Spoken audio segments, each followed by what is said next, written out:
So Boston has been ranked in a lot of top 10 lists across the country, but one of the most interesting lists I think that's been ranked on is top 10 for job markets. And that's been going on for the last number of years. I mean, there's just so many different industries in the Boston area, right? I mean, we've got everything from healthcare to pharma to tech to finance to education. I mean, it is just incredibly diverse job market in the area. So in this video, I'm gonna be talking about some of the biggest employers around Massachusetts and specifically the Boston area. And you might be asking yourself, why should I care about that? Well, two reasons. First, if you're gonna be moving to the area from somewhere out of state, right? Most of the people that move here typically come here for some work, right? If you know the top employers, you can maybe find yourself a hiring opportunity. But number two, just as important, is if you've seen my videos, you know that I talk about my bullish stance on the long-term potential of real estate around Boston, right?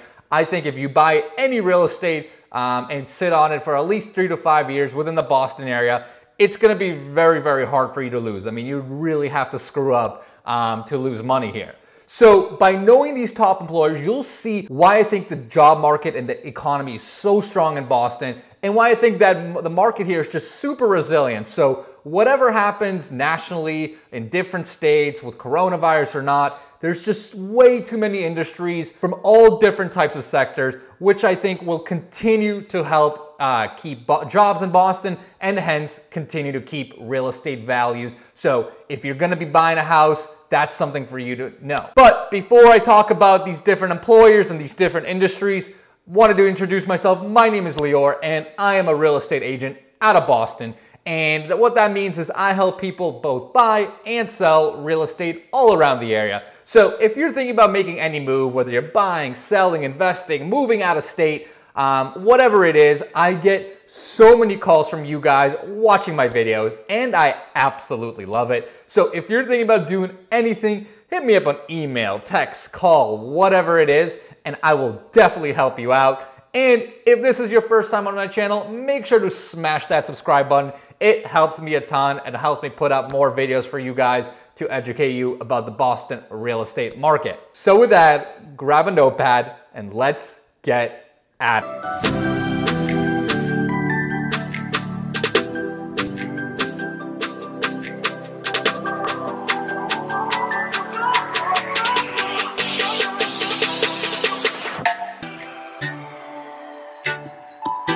All right, so let's jump right into today's content, which is going to be talking about the different industries as well as the biggest employers around Boston and Massachusetts area. Now, what I'm going to do is I'm going to break it down first by industry, and then within each industry, I'll give you guys some of the biggest employers. And that way and hopefully these names will resonate and you'll really see just how the strength of the jobs, the strength of the employers, the strength of industries around the Boston area. So let's go right into number one, which is gonna be hospitals. And hospitals are some of the biggest employers in Boston. You've got three massive organizations, right? You've got Mass General, which is obviously huge. You've got the Beth Israel system, and another one is Boston Children's. I'm not gonna list the many other ones, but there's like the Tufts system, right? There's a ton of different, hospital networks and organizations, and these are by far some of the biggest employers around the Boston area. If you're in the medical field, in the science field, or if you've ever gone for like some sort of treatment, you know that Boston is like the epicenter for healthcare. So it's no surprise that healthcare organizations and hospitals are some of the biggest employers in the city and the state. Now, very similarly to actual hospitals, you've got other sort of healthcare providers, insurance companies, other sorts of healthcare vendors, some big organizations, some big employers that you might have heard of might be Blue Cross Blue Shield. You've got Athena Health and you got Aetna. So again, these are just, again, some of the biggest employers within the space, biggest employers in Boston, period, anyway. But again, healthcare, as you can see, is a major, major component to the Boston economy. The next thing you might know about Boston, besides the healthcare, is probably the education system. And educationally, there's a couple of institutions that are also some of the biggest employers in Boston and Massachusetts. So no surprise here, Harvard University is certainly one of the bigger ones. You've also got Northeastern, which is a large organization and has got a ton of employees. The University of Massachusetts system, also huge. And that's not even including the smaller school, right? I mean, that's just the bigger ones. But of course, we've got other schools that have tons of employees like MIT, Boston College, Boston University, Brandeis University, Bentley University, and I'm sure I'm missing a ton of other ones. But education obviously is a huge component of the economy here. We got a ton of students coming here every single year for education. So these are some of the biggest employers within that space and absolutely crucial to Boston. Next, yeah, we have a huge pharmaceutical and biotech scene. Boston's really one of the biggest hubs besides maybe San Francisco across the entire country. So no surprise here, some of the biggest pharmaceutical companies are some of the biggest employers in the city and the state.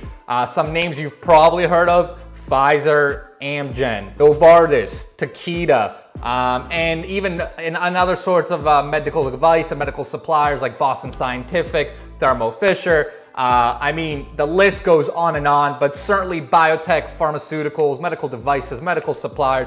I mean, that's just another massive, massive component that Boston's an epicenter for. The next sector I'm going to talk about is tech. Even though we're not necessarily Silicon Valley or San Francisco in that regard, we certainly have a really strong tech scene in the Boston area. We've got some of the biggest tech players who've got a ton of employees, that have a ton of organizations here, ton of employees here. Amazon, Facebook, Google are some of the biggest employers here. Microsoft is also pretty big here. Salesforce is another one. So those are just some of the biggest tech organizations. That's not even accounting for all the little startups and everything else that's going on in Boston. But those big four, the Microsoft, the Google, the Salesforce, those are some of the biggest employers as well around Boston and Massachusetts. And finally, I'm kind of going to lump in this last category into one. You know, we got a nice combination of financial services, consulting services, even like defense contracting. We have that in Boston. So for financial services, we have Fidelity Investments. John Hancock Financial is a big insurance player here. For consulting, we have the Boston Consulting Group. We have GE, and we have Raytheon, which is a big defense contractor. So you could see there's just all of these players I just mentioned. These are some of the biggest employers. And they come from a variety of industries, right? We have got finance, we've got insurance, defense contracting, consulting, GE, which does a little bit of everything. So you could see just from this list that I went through, those were some of the biggest names if you do a Google search for the biggest employers. But you can see from this list just why I think Boston is so resilient. When you've got a city that's just fueling on so many different types of sectors, right? I personally think it's very hard for the city to you know, whatever, regardless of what happens in the country with any sort of corrections, elections, and all that, I think there's just so many employment and so many jobs here that for real estate, it's always going to be demand here, right? There's always going to be people moving into the city, moving in from out of state, coming here for work, for whatever industry they might be part of. And again, what that means for you as someone that's considering buying a home or investing in real estate, that means there's going to be continued demand, right? There's going to be continued people moving here, needing a place to rent, needing a place to buy. So if you're going to be buying a place, whether it's for yourself or an investment property, I think we're going to see very continued strong demand moving forward for the next 3 to 5 and probably much longer years. So hopefully that gives you confidence. If you've been a little hesitant about with everything going on in the world in 2020, you know, that gives you confidence to go and really buy either a home, buy an investment property, because like I said, as long as you're playing the long-term game and you're not thinking of trying to flip something tomorrow to make $200,000, I think you're gonna do super well, right? There's just too many jobs, too many different industries. The demand, I think, for people moving here is gonna continue to be here, whether it's in 5 or 10 years. And that means for you, you're always gonna have a renter or you're always gonna have another buyer if you think about selling your home. So hopefully that helps, guys. If you guys have any questions, any comments, just shoot them below. And like I said, I get so many calls from you guys watching my videos and I absolutely love it. So if you're thinking about doing anything with real estate, hit me up and I will help you out.